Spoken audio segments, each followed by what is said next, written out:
X5 ar AdBlue problēmas. Ja jums ir problēmas ar AdBlue, droši varat pieteikties pie manis, atrisināsim problēmas. X5 šobrīd ir lielas problēmas, baka nestrādā, apsildes elements neiet, uzpildīt nepietiks, vajag mainīt visu baku. Parādīšu procedūru, kā notiek ar AdBlue sistēmas atslēgšana. X5 ierodas pie mums ar AdBlue sistēmas problēmu.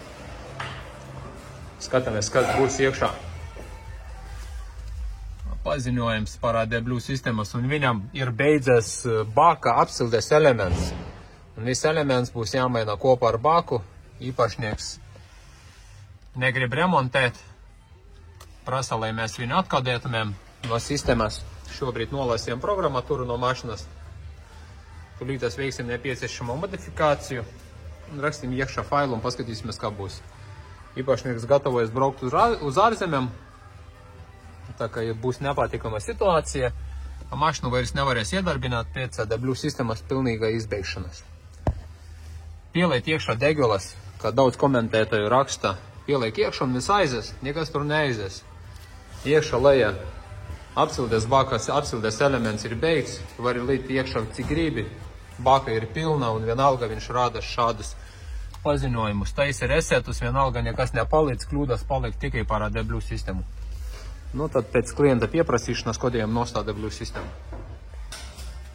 Programmatūra ir gatava.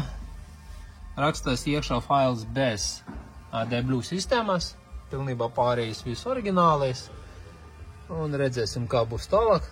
Pēc faila ierakstīšanas būs viss kārtībā. Tā, fails jau tika ierakstīts programmatūra, ieslēdzam aizdedzi, paskatāmies, kas būs.